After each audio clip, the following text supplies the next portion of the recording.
on air, online, and on the go. This is 7 and 4 News at 5. Get connected. You're taking a live look. Believe it or not, that's Petoskey out there. The sky's covered in that gray blanket. Snow's blowing around. We'll see some flurries throughout the night in our northern counties, but it could be much worse down south. 7 and 4 Storm Team Chief Meteorologist Mark Watkins tells us what's happening right now with your weather first at 5. Well, much of the region, at least from, say, around Cadillac and Alpena northward, seen light snow like we just saw in the Petoskey picture. But it has been heavier south of that line and across the southern, say, half of the lower peninsula.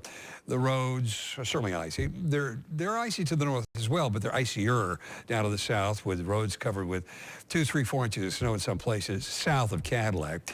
There's still an advisory for much of the map.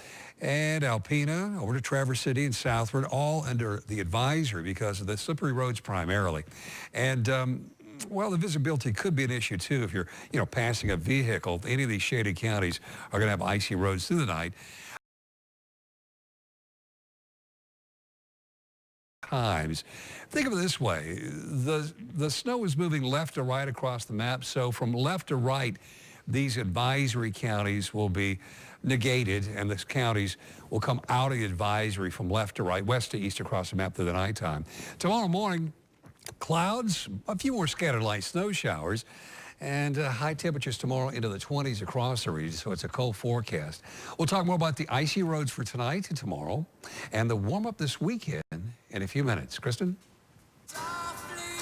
Thanks, Mark. The 2016 presidential candidates are scattered across the U.S. tonight, making their last-minute pitches to voters on Super Tuesday. You're taking a live look at GOP frontrunner Donald Trump. You see him in the background there. This is his rally in Louisville in the latest NBC News national poll. Hillary Clinton and Donald Trump, they're dominating right now. Trump's at 40% support. That's a new high in registered Republican voters, a nearly double second place. Mark Rubio's 21%. Ted Cruz is in third right now, 18%. On the Democratic side, Hillary Clinton leads Bernie Sanders by 11 points, 52% to 41% in the latest poll. This is what the presidential candidates are all fighting for. Hundreds of delegates across 12 states and 1 U.S. territory. None of the states voting tonight are winner-take-all, meaning every ballot from every city, no matter how small, could make the difference tonight. It is the biggest day so far in the 2016 election and arguably the most important one outside of November's election. It's shaping up as a winning day for frontrunners Hillary Clinton and Donald Trump.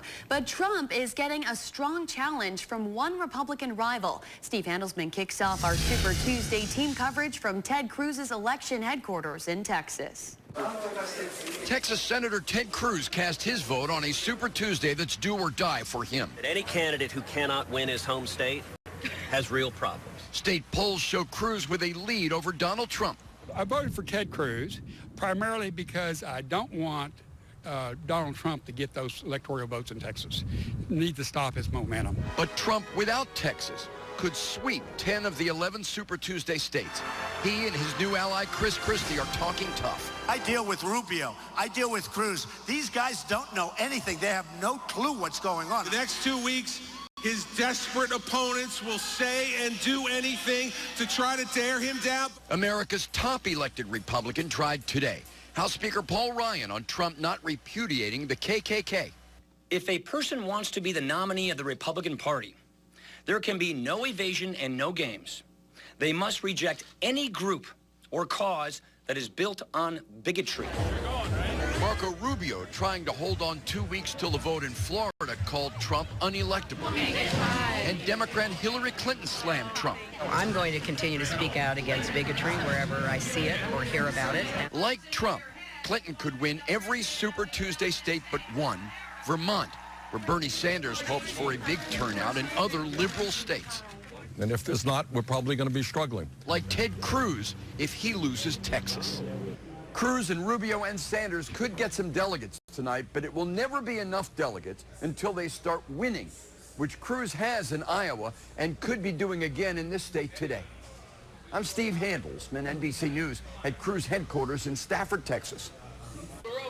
Long lines were forming at various Super Tuesday polling places across the country. This is one in Birmingham, Alabama. The scene was pretty similar in Oklahoma City, where people are waiting to cast their Democratic and Republican ballots. Most polls across the country close tonight at 7. According to a new nationwide poll out today, Donald Trump may face a tough and losing battle if he wins the Republican nomination. A CNN ORC poll found Trump would lose in hypothetical matchups with both Bernie Sanders and Hillary Clinton, no matter which Democrat is nominated. Sanders topped Trump by 12 points, 55 to 43%, while Clinton came out on top 52% to 44%. The Vermont senator wasted no time casting his ballot in his home state this morning. Bernie Sanders arrived at the polls just 30 minutes after they opened to voters. Vermont is one of 12 states holding primaries or caucuses today. The Democratic presidential hopeful says if voter turnout is high, his campaign will do well in Super Tuesday polls.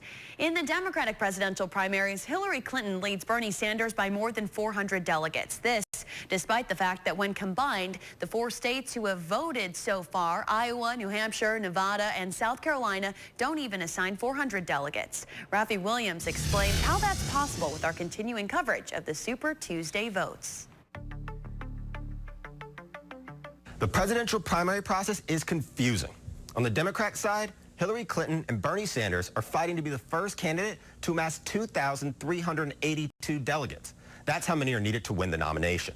A delegate is a person who will vote at the convention. The Democrat Party has 2 types of delegates, pledged and unpledged. Pledged delegates are bound to vote for the candidate who won their state's nominating contest. Unpledged delegates, also known as superdelegates, are not bound to vote for any particular candidate. Superdelegates consist of party leaders like members of Congress, governors, state party chairs, and former leaders. Out of the 4,763 delegates that will attend the convention, 712 of them are superdelegates. That's about 15%. After each nominating contest, a candidate gets assigned delegates based on the percentage of votes they received. To understand the impact that superdelegates have, let's look at New Hampshire. Sanders won New Hampshire in a landslide, so he got 15 pledged delegates. Clinton got 9. But Clinton had worked to get 6 out of the 8 superdelegates to agree to vote for her at convention. The other 2 are undecided. This means that at the end of the day, Clinton and Sanders are tied in New Hampshire, having 15 delegates each. Across the country, Clinton has locked up superdelegates, even in states that haven't voted yet. This is how she can have a lead of over 400 delegates, despite only a handful of nominating contests being held. So now you know how Clinton can maintain such a large lead over Sanders, despite being neck and neck when it comes to voting. In Washington, I'm Rafi Williams. The Bernie Sanders campaign has opened a field office in Traverse City. Volunteers got into the building for the first time this afternoon. It's located at 1000 Milliken Drive. Campaign volunteers will be working out of the building for the next week, getting ready for the Michigan primary next Tuesday. They say they'll be going door to door, talking with the community. They're also going to be setting up a phone bank to talk with voters from all over the country. There's lots and lots of strong support for Bernie Sanders out there in the field. I had many, just great conversations with people. Volunteers say they expect to see hundreds of people in and out of the field office over the next week.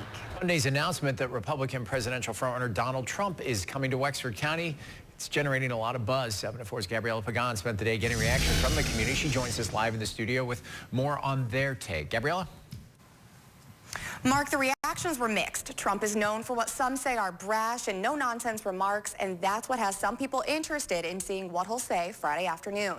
At first I thought it was a joke, but then I realized it's not. Many people in Cadillac are wondering why the presidential hopeful chose their small town to make a campaign stop in. Several of the people I spoke with say they used to be Republicans, but Donald Trump's message has caused them to switch sides. Others say his unorthodox style may be a good thing. I'm incredibly embarrassed that that man is coming to my hometown, and I'm so embarrassed that he has emerged as the people's choice for the Republican candidate. There's so many other towns in Michigan that deserve him, but Cadillac doesn't. I myself am pretty fed up with the federal government on many levels, and not saying that I particularly support Donald Trump, but it's nice to hear something that's not the status quo, as always. Tickets for the rally are free and doors open at 10 on Friday morning. Donald Trump is expected to arrive at around 1.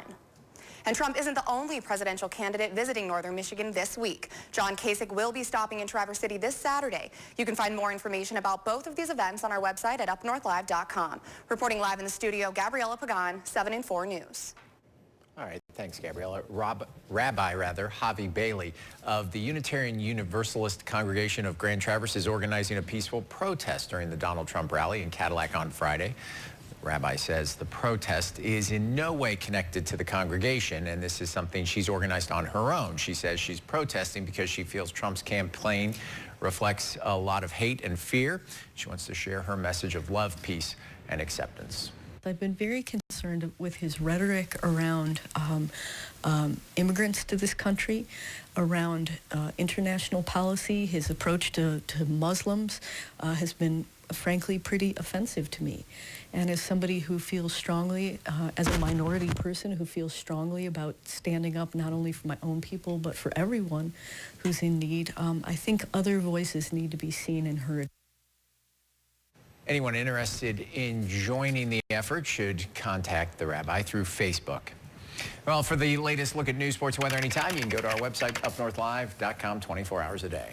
Coming up next, part 2 of our special 4-part series on making youth sports safer for our children. Tonight's spotlight is on concussions. We're going to hear how doctors say we can try to prevent them and how parents and coaches could make all the difference.